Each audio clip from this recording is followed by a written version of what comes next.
Hi friends, எல்லாருக்கும் வணக்கம். இந்த வீடியோவில் என்ன நான் உங்களுக்கு விளக்கம் கொடுக்குறேன் அப்படின்னா, உங்களுக்கு வந்து பேக் வந்து நான் ஒரு வீடியோவில் நான் போட்டிருந்த ப்ளவுஸினுடைய கட்டிங் எப்படின்னு சொல்லி கேட்டிருந்தீங்க. பேக் வந்து boat neck, close neck, front வந்து டீப் நெக்கு. இப்போ இதுக்கு என்ன மெஷர்மெண்ட் நம்ம வைக்கணும் அப்படின்னா 1/2 ஷோல்டர் தான் நம்ம வைக்க போகிறோம். 1/2 ஷோல்டர் அப்படிங்கும்போது அளவு எப்படி எடுக்கணும் அப்படின்னா, நம்ம ஷோல்டர்ல அந்த போன்ல இருந்து ரைட் போன்ல இருந்து லெஃப்ட் வரைக்கும், அப்படி இல்லாட்டினா இந்த சென்டர்ல இருக்க இந்த போன்ல இருந்து இந்த ஒன் சைடு, அது வந்து ஒன் சைடு ஷோல்டர் மெஷர்மெண்ட் அது. இப்ப அந்த அளவு நம்ம எடுக்கிறோம். இப்ப இந்த ஷோல்டர் அளவே நம்ம எடுக்கிற அளவுகள் எல்லாமே கரெக்டா தான் இருக்கா அப்படின்னா, ஏன்னா போனா இருக்கவங்களுக்கு ஈஸியா மெஷர்மெண்ட் எடுத்துடலாம். அதுவே பாத்தீங்க அப்படின்னா மசில்ஸ் அதிகமா இருக்கவங்களுக்கு பாத்தீங்கன்னா அந்த இடம் வந்து நமக்கு கரெக்டா எந்த இடத்துல 1/2 ஷோல்டர் எடுக்கிறது அப்படிங்கிறது வந்து உங்களுக்கு புரியாம இருக்கும்.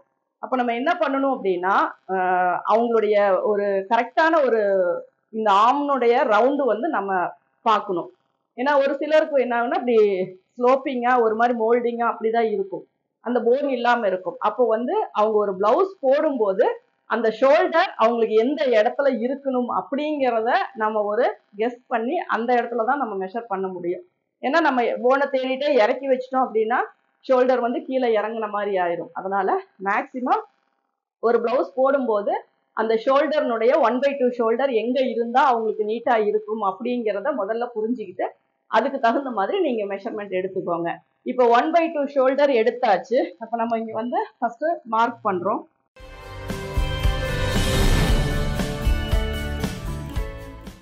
இங்கதான் நம்ம மார்க் பண்றோம். இப்போ 15.5 இன்ச் வருது அப்படின்னா 7.25 வந்து 1/2 ஷோல்டர் நம்ம இங்க மார்க் பண்றோம். அதே 1/2 ஷோல்டர் இங்கேயும் நம்ம மார்க் பண்ணிக்கிறோம். இந்த இடத்துல செஸ்ட் ரவுண்டும் நம்ம மார்க் பண்றோம். இப்போ இந்த இடத்துல நம்ம போட் நெக் அப்படிங்கும் போது என்ன பண்ணுவோம், இந்த இடம் கம்மியா இருந்தா போதும், ஒரு 2.5 கூட நம்ம வச்சுக்கலாம். ஆக்சுவலா நான் 2.25 நான் சொல்லி இருப்பேன். இங்க வந்து 1/2 இன்ச்சு ஸ்லோப் கொடுத்துக்கோங்க. ஷோல்டருக்கு ஸ்லோப் வந்து 1/2 இன்ச். இது இங்க இருந்து இப்படி நம்ம வெட்டுறோம் அப்படின்னா இது போட் நெக். இப்ப இதே வைடு நம்ம ஃப்ரண்ட்ல வச்சோம் அப்படின்னா இங்க சைட்ல வந்து நமக்கு கிளாத்தே இல்லாம, ஏன்னா பேக் வந்து இப்படி வைடா அகன்று போய் இருக்கும். அதே ஃப்ரண்ட் அப்படின்னா க்ளோஸா குறுகலா இருக்கும். அப்போ ஃப்ரண்ட்டுக்கும் பேக்குக்கும் இங்க வந்து நம்ம இங்கேயும் நம்ம உள்கை வெட்டிடுவோம். அப்ப என்ன ஆகும் அப்படின்னா இங்க வந்து சுத்தமா கிளாத் இல்லாம ரொம்ப ஆம் வரைக்கும் தெரியற அளவுக்கு ஓப்பன் ஆயிரும்.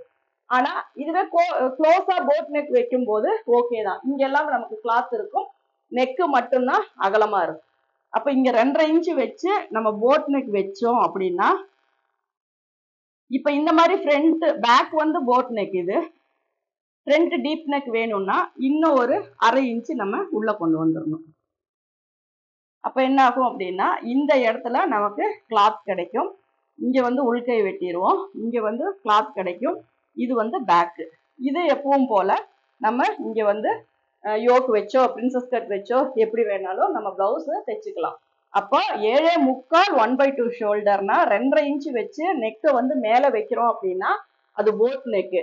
சப்போஸ் நீங்க வந்து பேக் அண்ட் ஃப்ரண்ட் ஏதோ ஒரு நெக் வந்து டீப் வைக்கிறீங்க அப்படின்னா, இப்ப இதுவே நீங்க மேல க்ளோஸ் ஆகும் பேக் டீப்பாவும் வைக்கணும் அப்படின்னாலும் இதே மாதிரி 2.5 அப்படிங்கிறது ஒரு 3 இன்ச்சா வச்சுக்கோங்க.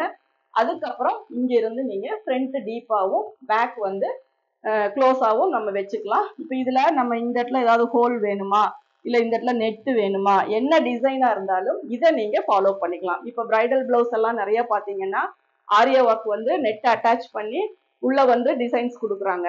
அப்ப அந்த மாதிரி போடுற பிளவுஸுக்கு நீங்க ஷோல்டர் வந்து இந்த மாதிரி கொடுத்தீங்க அப்படின்னா தான் அந்த ஃப்ரண்ட் போர்ஷன் நமக்கு கரெக்டா நம்ம ரவுண்ட் நெக் எப்படி எதிர்பார்க்கிறோமோ அந்த மாதிரி கிடைக்கும். சப்போஸ் நீங்க 2.5 வச்சு வச்சுட்டீங்க அப்படின்னா ரொம்ப ப்ராடா போயிடும். நம்ம பிரைசியர் ஸ்டாஃப் முதல் கொண்டு கை அசைஞ்சா நமக்கு ரொம்பவே அந்த ஆம்போல் இது வரைக்கும் நமக்கு தெரியும். அதனால என்ன நெக் வைக்கிறோம் அப்படிங்கிறத டிபெண்ட் பண்ணி அந்த ஷோல்டர் மெஷர்மெண்ட்ஸை நம்ம அட்ஜஸ்ட் பண்ணுவோம். டீப் நெக் அப்படின்னு வரும்போது அதுக்கு தகுந்த மாதிரி நம்ம அந்த இதையும் நம்ம மாத்திக்குவோம். இதுதான் நம்ம போட போற ஒரு ஃப்ரண்ட் வந்து டீப்பு, பேக் வந்து போட் நெக்கு, அல்லது ஃப்ரண்ட் வந்து போட் நெக்கு, பேக் வந்து டீப் நெக்கு. ஓப்பன் அப்படிங்கிறது ஃப்ரண்ட் ஆர் பேக் எப்படி வேணாலும் நம்ம வச்சுக்கலாம். அதுக்கு எந்த சேஞ்சஸுமே நீங்க பண்ண தேவையில்லை. ஒரு ஒரு 1/2 இன்ச்சு எக்ஸ்ட்ரா விடணுமா, 1/4 இன்ச்சு எக்ஸ்ட்ரா அப்படியெல்லாம் எதுவுமே தேவையில்லை. நம்ம எப்பவும் போல கொடுக்குற அந்த மெஷர்மெண்ட்டே போதும். நம்ம கொடுக்குற அந்த ஈஸ் அலவன்ஸ்லயே அதுக்கான அளவுகள் எல்லாமே சேர்ந்துதான் இருக்கும். இப்போ இந்த இதுலயும் உங்களுக்கு டவுட் கிளியரா இருக்கும்னு நினைக்கிறேன். ஒரு ஒரு நம்ம கிட்ட இருக்க 1/2 ஷோல்டர் வச்சுட்டு நம்ம போட் நெக் தைக்கலாம், காலர் நெக் தைக்கலாம், ஹை நெக் தைக்கலாம், ஃப்ரண்ட் போட் நெக்கு அல்லது ஃப்ரண்ட் ரவுண்ட் நெக்கு, அந்த மாதிரி எந்த விதமான பிளவுஸ் வேணாலும் நம்ம தைக்கலாம். அதுவே நம்ம தைக்கிறது ரவுண்ட் நெக்கு, டீப் நெக் அப்படின்னா நம்மளுக்கு தேவை செஸ்ட் ரவுண்டை வச்சுதான் ஃப்ரண்ட் அண்ட் பேக் எவ்வளோ டீப் வருது அப்படிங்கிறத பொறுத்து நம்ம ஷோல்டர்னுடைய அளவுகளை அட்ஜஸ்ட் பண்ணுவோம். அப்போ நம்ம ஒரு டெய்லரிங் பொறுத்த வரைக்கும் ரொம்ப டீப்பா நம்ம கத்துக்கணும் அப்படின்னு நம்ம இறங்கிட்டோம்னா தினம் ஒரு விஷயத்த நம்ம கத்துக்குவோம். அப்படி கத்துக்கிட்டதை நம்ம மற்றவங்களுக்கும் நம்ம ஷேர் பண்ணுவோம். ஏன்னா நம்ம டெய்லரிங் அப்படிங்கும் போது ஆரம்ப காலத்துல இருந்ததை விட இப்ப எவ்வளவோ அதுல வந்து நிறைய முன்னேற்றம். ஏன்னா அப்ப எல்லாம் ஒரு குறிப்பிட்டவங்க மட்டும்தான் இந்த மாதிரியான ஒரு டெய்லரிங் ஃபீல்ட்ல வந்து இருப்பாங்க. இப்ப பாத்தீங்கன்னா நிறைய ஸ்டூடெண்ட்ஸ் வந்து இதுல ரொம்ப இன்வால்வ் ஆகி ரொம்ப இன்ட்ரெஸ்டோட இதை பண்ணிட்டு இருக்காங்க. அப்ப அப்படி பண்ணும்போது நம்மளும் ஒரு சில விஷயங்களை நம்மளுடைய நாலேஜையும் நம்ம இம்ப்ரூவ் பண்ணணும் அப்படின்னா தினம் தினம் ஒரு சின்ன சின்ன விஷயங்களை நம்ம கத்துக்கிட்டே இருக்கணும். கத்துக்கிட்டு அதை பயன்படுத்திக்கிட்டே இருந்தோம் அப்படின்னாதான் நம்மளும் அதுல வந்து அடுத்தடுத்து அப்டேட் பண்ணிட்டே இருக்க முடியும். இந்த வீடியோ உங்களுக்கு பிடிச்சிருக்கும்னு நினைக்கிறேன். இந்த டீப் நெக், போட் நெக் பத்தி உங்களுடைய ஏதாவது விமர்சனங்கள் இருந்தா நீங்க கமெண்ட்ஸ்ல சொல்லுங்க. Thank you viewers.